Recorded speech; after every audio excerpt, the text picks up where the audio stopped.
Hai teman-teman, selamat datang di channel saya, Suket Ijo Channel.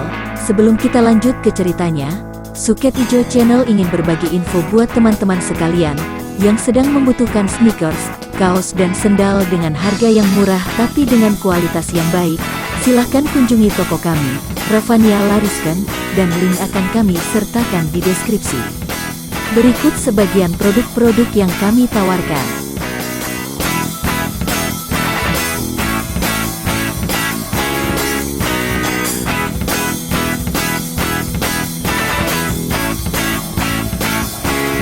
Oke, kalau gitu mari kita lanjut ke ceritanya lagi.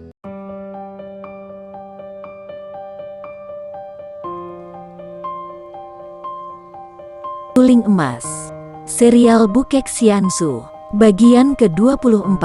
Kam Si-ek berdiri tercengang dan terpaku memandang meja, berulang kali menarik napas panjang, kemudian ia pun memasuki kamar lain, karena tidak mau membuat istrinya makin marah.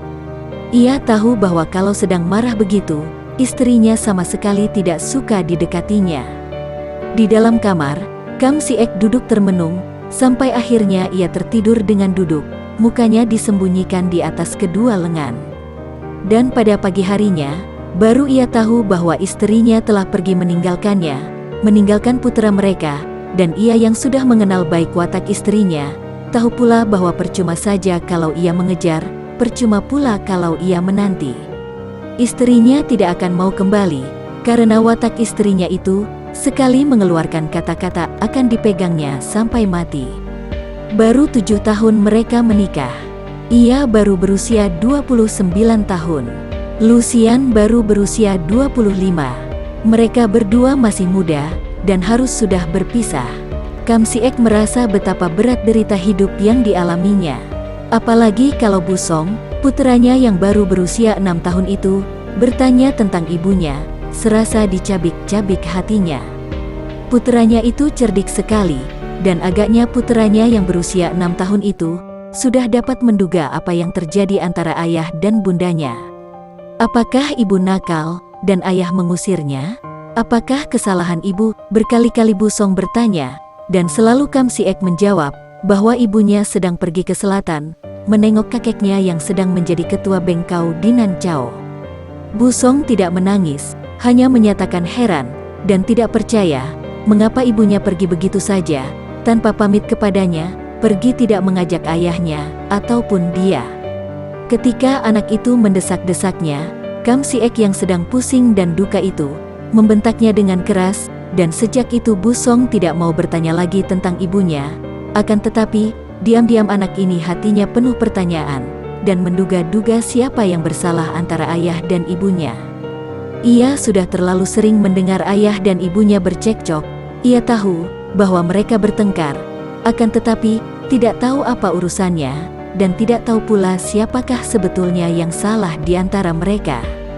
Hidup seakan-akan hukuman bagi Kam Si-ek semenjak istrinya pergi meninggalkannya. Setelah Lucian pergi, barulah ia merasa betapa sunyi rasanya, dan betapa tiada kegembiraan sama sekali dalam hidupnya. Kalau keadaan kerajaan Tang Muda tidak seburuk itu, agaknya ia akan mendapat hiburan dengan pekerjaannya. Akan tetapi, keadaan kerajaan Tang Muda ini, benar-benar seperti yang digambarkan Lucian dalam pertengkaran mereka. Memang betul, bahwa kerajaan Liang, yang merobohkan dinasti Tang itu, dapat dihancurkan, dan dapat pula didirikan kerajaan Tang Muda, dengan pimpinan para keturunan keluarga Raja Tang, namun keadaannya sudah amat buruk dan rusak.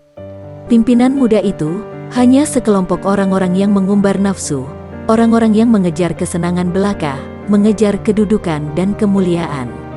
Orang-orang yang tadinya, menjadi pejuang gagah berani, setelah memperoleh kedudukan dan kemuliaan, menjadi lupa sama sekali akan tujuan perjuangan mereka. Setiap orang pejuang tadinya bercita-cita menghalau penindas, menghalau kelaliman demi kesejahteraan rakyat jelata, demi nusa dan bangsa. Akan tetapi, begitu para pejuang ini merasai kenikmatan, daripada kedudukan dan kemuliaan, maboklah mereka, dan lupalah mereka akan cita-cita luhur itu. Masa bodoh rakyat yang melarat tertindas. Masa bodoh orang lain. Aku yang berjuang mati-matian. Aku yang bertaruh nyawa. Aku pula yang harus senang. Mengapa memikirkan orang lain? Begitulah kira-kira bantahan dan sanggahan mereka apabila sewaktu-waktu suara hati pejuang menuntut mereka di dalam hati sanubari. Namun, tiada yang kekal di dunia ini. Kesenangan tidak, kedudukan pun tidak. Semua pasti berakhir. Kesenangan dan kesusahan silih berganti mengisi hidup. Semua serba berputar. Selama manusia mengenal suka, tentu ia akan bertemu dengan duka. Siapa yang mengabdi kepada duka, pasti sekali waktu akan diperbudak suka. Inilah hukum timbal balik yang tak terbantahkan lagi.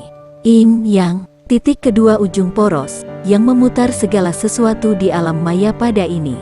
3 tahun, semenjak Lucian meninggalkan Kamsiek, tanpa pernah ada berita, maka Kamsiek mengalami pernikahannya yang kedua.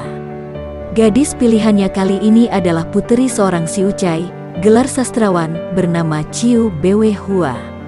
Tidak secantik Liu Lucian tentu saja, karena puteri Beng Koucu itu memang memiliki kecantikan yang sukar dicari keduanya.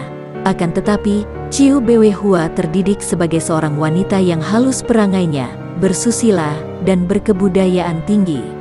Yang mendesak Kamsiek adalah sucinya sendiri, yaitu Lai Quilan, yang sekarang telah menjadi Niko, pendeta wanita di kelenteng Kuan Im Bio, dan berjuluk Quilan Niko. Seperti telah diceritakan di bagian depan, Lai Quilan ini pun menjadi korban asmara. Ia jatuh hati kepada Kui Seng, kemudian patah hati melihat Kui Seng terjungkal di dalam jurang, yang pasti akan membawa maut bagi pendekar itu. Inilah sebabnya, mengapa Lai Quilan kini menjadi seorang Niko, setelah ia tertarik oleh ajaran dan ceramah para pendeta wanita yang sering dikunjunginya. Quilan Niko yang menyaksikan kehancuran rumah tangga sutenya menjadi ikut berduka. Maka dari itu, dialah yang mendesak kepada Kamsiek untuk menikah lagi, karena hal ini selain perlu bagi Kamsiek sendiri, juga amat perlu bagi Bu Song. Anak itu tentu saja memerlukan kasih sayang seorang ibu, dan karena ibunya sendiri sudah pergi meninggalkannya, sebaiknya dicarikan pengganti seorang ibu yang baik budi. Dan pilihan mereka jatuh kepada Ciu Bwe Hua, puteri tunggal sastrawan Ciu Kuan yang hidup menduda di dusun Tingchun di kaki Gunung Chinling San di lembah Sungai Han. Upacara pernikahan antara Kamsiek dengan Ciu Bwe Hua dilangsungkan secara sederhana sekali. Namun karena Kamsiek adalah seorang jenderal muda yang terkenal dan disegani, maka tetap saja menjadi meriah dengan datangnya para pembesar dan orang-orang ternama. Akan tetapi, setelah perayaan pesta pernikahan itu selesai, muncullah peristiwa-peristiwa yang membuat hati Kamsiek lebih menderita lagi. Tepat pada malam pernikahannya, ketika para tamu sudah pulang, di waktu malam sunyi, dan kedua mempelai sudah memasuki kamar pengantin, tiba-tiba jendela kamar itu diketuk orang dari luar, dan ada suara membentak, "Kamsiek, kalau kau benar laki-laki keluarlah." Mendengar suara ini, Ciu Bwe Hua menjadi pucat, dan mempelai wanita ini memegang lengan suaminya, sambil berkata, suaranya gemetar, "Harap jangan layani orang itu." Tentu saja, Kamsiek menjadi curiga. Sebagai seorang laki-laki yang gagah perkasa, mana mungkin ia tidak melayani orang yang menantangnya seperti itu? Ia memandang tajam wajah istrinya, lalu bertanya, "Mengapa? Siapa dia?" Dalam suaranya jelas terkandung kecurigaan dan penasaran. Tiba-tiba, Ciu Bwe menangis sedih. Lalu terisak-isak berkata, Dia itu Giam Suilok, orang sekampung denganku. Dia seorang jago silat muda di kampung kami, dan dia pernah melamarku, akan tetapi ditolak oleh ayah. Biarpun dia seorang pendekar yang terkenal baik, namun ayah tidak suka, karena dia buta huruf. Dia telah bersumpah hendak menjadi suamiku, harap kau suka menaruh kasihan, dan jangan melayaninya. Kamsiek mengerutkan keningnya. Mana ada aturan begini, biarpun disebut pendekar oleh istrinya, jelas bahwa pemuda itu seorang yang tidak tahu aturan. Setelah ditolak lamarannya, bagaimana berani bersumpah hendak memusuhi siapapun yang menjadi suami Bihua? Dan kalau dia tidak mau melayaninya, bukankah ia akan disangka pengecut dan penakut? Kau bilanglah terus terang, apakah sebabnya kau melarangku melayaninya? Apakah kau suka kepadanya? Bwe Hua masih menangis ketika ia menjatuhkan dirinya berlutut di depan suaminya. Bagaimana kau bisa bilang begitu? Ah, bukankah aku sudah menjadi istrimu? Jiwa ragaku kuserahkan kepadamu, bagaimana pikiranku dapat mengingat laki-laki lain? Suamiku, aku memohon kau tidak melayaninya, karena aku tidak ingin kalian bertempur, kemudian seorang di antara kalian terluka atau terbunuh. Kau suamiku, tentu saja aku berpihak kepadamu, akan tetapi, dia terkenal sebagai seorang yang gagah, dan baik di kampung kami, dia bukan orang jahat. Kam Si-ek mengangkat bangun istrinya dan memeluknya. Jangan kau khawatir, aku akan menasihatinya, kalau tidak terpaksa, aku takkan bertanding dengannya. Kembali daun jendela diketuk dari luar. Kam Si-ek, aku Gam Suilok dari Chin Ling San. Ada urusan di antara kita berdua yang harus diselesaikan sekarang juga. Apakah kau benar-benar tidak berani keluar? Kau tunggulah. Kam Si-ek lalu melepaskan istrinya, menyambar senjatanya, dan membuka daun jendela terus melompat keluar. Di pekarangan belakang rumah, tempat yang sunyi, di bawah sinar bulan purnama, ia melihat seorang laki-laki muda yang bertubuh tinggi besar dan bermuka hitam. Sinar mata orang itu muram, akan tetapi wajahnya membayangkan kegagahan dan kejujuran. Biarpun merasa tak senang melihat orang ini, begitu tidak tahu aturan, namun sedikitnya, Kam Si-ek kagum akan keberanian dan kejujurannya. Orang si Giam, baru saja istriku bercerita tentang dirimu. Kau seorang laki-laki, bagaimana begini tak tahu aturan dan tak tahu malu? Dia sudah menjadi istri orang, mengapa kau masih saja mengejar-ngejar? Apakah di dunia ini hanya ada dia seorang wanita? Perbuatanmu datang malam ini, benar-benar merupakan penghinaan bagiku. Akan tetapi mengingat bahwa kau bertindak karena kebodohanmu, aku mau maafkan dan harap kau segera pergi dari sini, jangan memperlihatkan diri lagi. Perkara ini habis sampai di sini saja. Giam Suilok mengertak gigi dan berkata, suaranya lantang penuh kegeraman hati, Kam Si-ek, enak saja kau bicara. Semenjak kecil aku mengenal Bihua. Belasan tahun aku melihatnya, aku mimpikan dia, dan ayahnya menolak lamaranku, karena aku seorang miskin dan bodoh.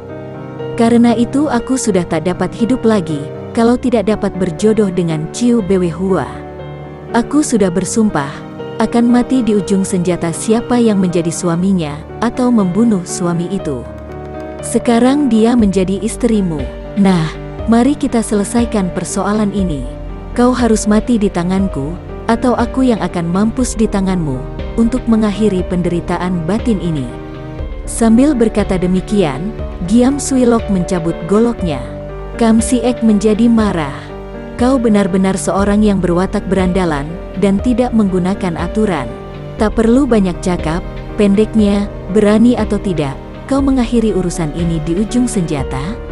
Kalau tidak berani, sudahlah. Sedikitnya aku tidak akan menderita lagi, karena tahu bahwa ayah Bwe Hua memilih kau, bukan karena kau lebih gagah daripada aku, melainkan karena kau seorang panglima, biarpun hanya panglima pengecut. Tutup mulut, lihat golokku siap menandingimu, bentak Kam Si-ek yang juga sudah mencabut golok emasnya. Giam Suilok tertawa bergelak, lalu menerjang maju, dan terjadilah pertandingan hebat dan seru antara kedua orang itu.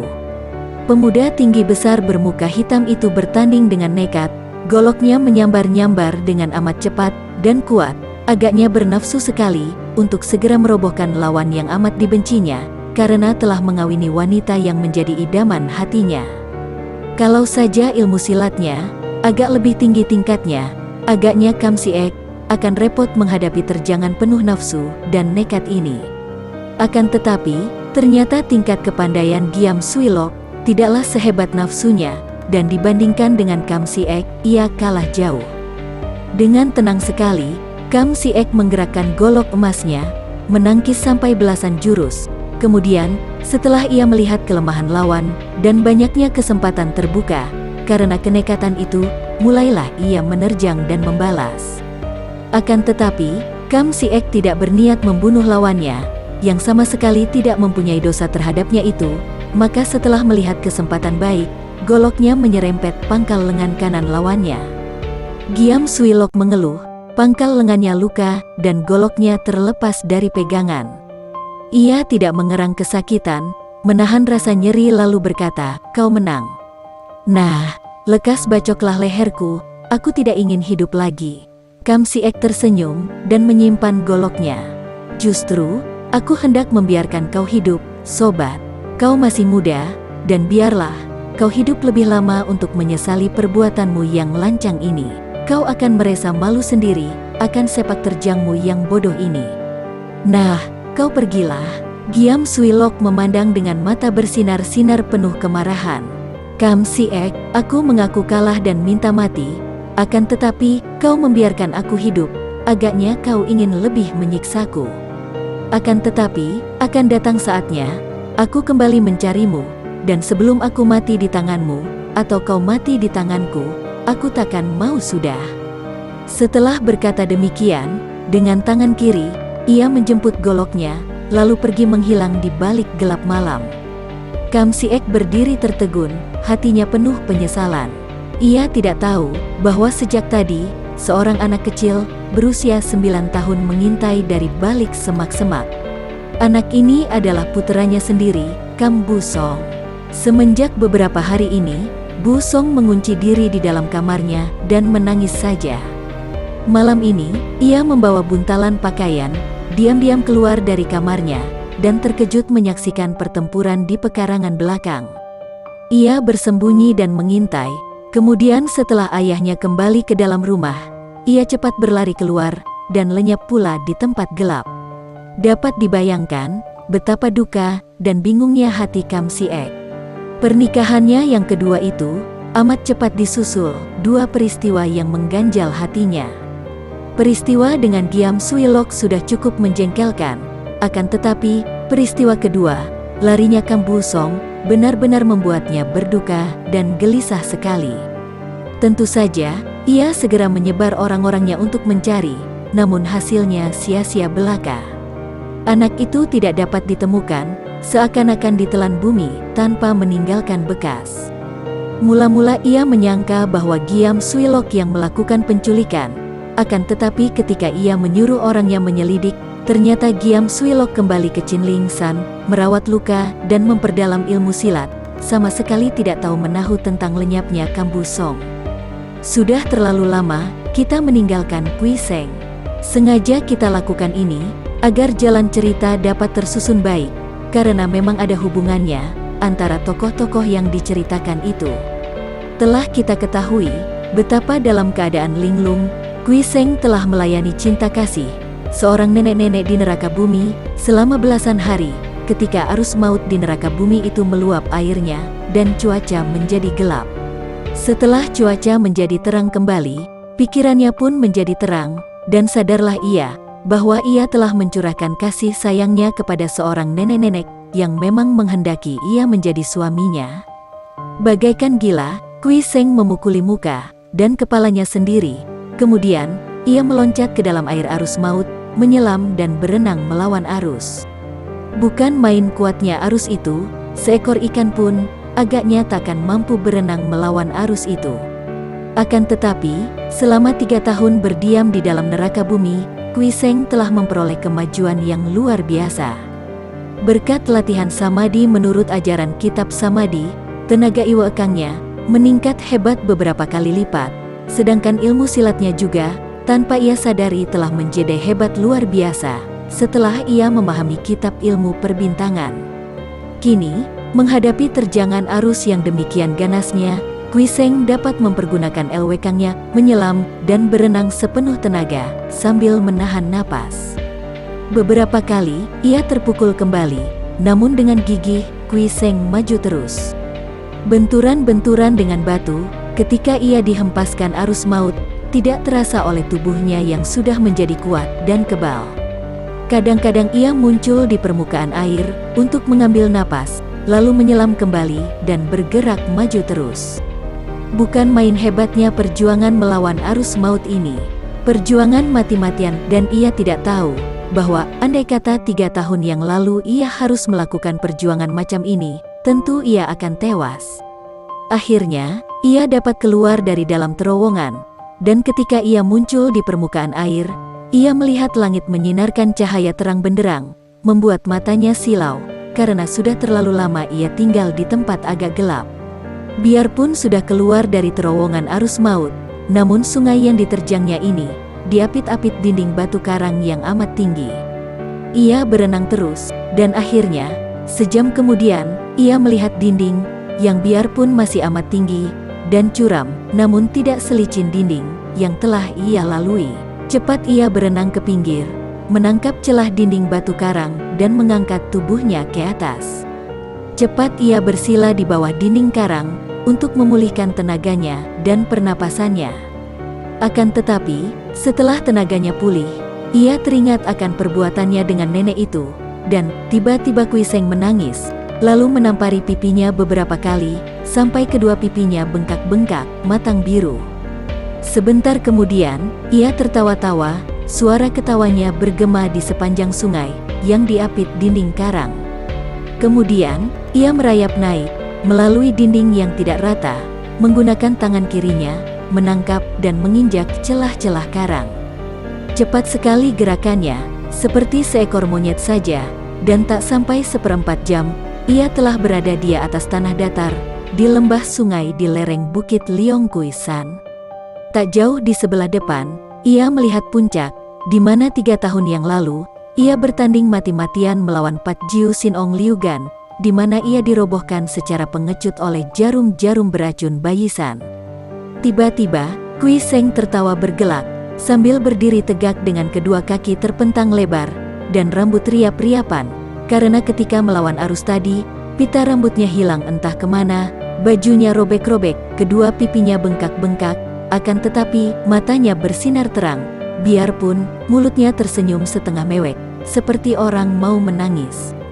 Masih terdengar suaranya tertawa-tawa, ketika tubuhnya berloncatan dengan gerakan yang luar biasa, tidak seperti manusia lagi, melainkan lebih pantas iblis penjaga gunung sedang menari-nari. Memang patut dikasihani Kui Seng ini, karena tergila-gila akan kecantikan Liu Luxian, dan kecewa melihat watak gadis yang ia cinta, ia menjadi seorang pemabok, dan kini, setiap kali teringat kepada Luxian, ia masih tertawa-tawa. Kemudian pengalamannya dengan nenek-nenek di dalam neraka bumi, benar-benar telah membuat rusak pikirannya, membuat ia tak kuat lagi menahan tekanan batin, membuatnya seperti gila. Kalau teringat kepada nenek-nenek itu, ia menangis. Maka sejak saat kembali ke dunia ramai, tawa, dan tangis, silih berganti, dilakukan oleh pendekar muda ini. Seorang pendekar muda, yang tadinya terkenal tampan, dan gagah perkasa, kini berubah menjadi seorang berpakaian compang camping, yang suka tertawa dan menangis, pendeknya berubah menjadi seorang jembel gila. Dan semua ini karena asmara. Akan tetapi, sesungguhnya Kui Seng sama sekali tidaklah gila. Ia hanya seperti orang gila, kalau teringat kepada Liu Luxian, dan teringat pula kepada si nenek, karena kedua orang itu, mengingatkan ia akan semua pengalaman dan perbuatannya. Kalau ia sedang sadar, Kui Seng tetap merupakan pendekar yang gagah perkasa, yang cerdik dan berpemandangan luas. Ia tidak pernah pula melupakan Bayisan yang telah berlaku curang, dan menyebabkan ia terjungkal ke dalam jurang, di puncak Liong Kui San. Ia tidak pula dapat melupakan guru Bayisan, Ban Pilocia, yang telah membunuh, atau lebih hebat lagi, menodai Ang Xiao Hua, sehingga wanita itu membunuh diri. Tidak pula lupa kepada Liu Luxian, yang telah menolak cintanya, dan bahkan menghinanya. Demikianlah, Kui Seng mulai dengan perantauannya. Ia tetap berpakaian seperti jembel, pakaian yang compang camping penuh tambalan, rambutnya riap-riapan, akan tetapi tubuhnya selalu bersih terpelihara. Di dalam perantauannya bertahun-tahun ini, tak pernah ia melupakan tugasnya sebagai seorang gagah, seorang pendekar yang aneh dan sakti. Namun, tetap seperti dahulu, ia melakukan perbuatannya dengan sembunyi, dan semenjak ia keluar dari neraka bumi, muncullah di dunia Kang Ou seorang tokoh aneh tak terkenal yang luar biasa, yang menggegerkan dunia Kang-Oh, karena banyak sekali tokoh-tokoh dunia hitam dihancurkan oleh pendekar gila ini.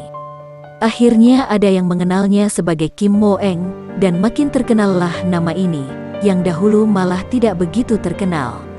Kalau dulu, hanya tokoh-tokoh terbesar di dunia Kang-Oh saja yang mengenal Kim Mo-eng sebagai seorang pendekar muda yang berkepandaian tinggi. Kini dunia Kang-Oh mengenal Kim Mo-eng sebagai seorang pendekar gila. Sungguh pun, jarang ada orang pernah melihatnya beraksi. Dengan demikian, dalam perantauannya, orang-orang yang bertemu dengan Kui Seng hanya mengira dia seorang jembel gila. Sama sekali tidak ada yang pernah mengira bahwa dia inilah Kim Mo-eng, tokoh Kang-Oh yang baru muncul dan membikin geger dunia persilatan itu. Rasa penasaran di hatinya terhadap Baisan membuat Kui Seng mengarahkan perantauannya menuju ke daerah Hitan. Ia hendak meluaskan pengalaman dan sekalian mencari Baisan atau Ban Pilocia, yang keduanya masih mempunyai perhitungan dengannya. Bangsa Hitan adalah bangsa nomad, perantau yang terkenal gagah perkasa, ulet dan pandai perang. Karena iklim dan keadaan tanah di mana mereka hidup, yaitu di daerah timur laut yang penuh gunung-gunung, gurun-gurun pasir, dan salju, maka mereka dipaksa oleh keadaan untuk selalu berpindah-pindah tempat untuk dapat memenuhi kebutuhan hidup mereka. Inilah sebabnya mengapa suku bangsa Hitan amat ulet dan berani.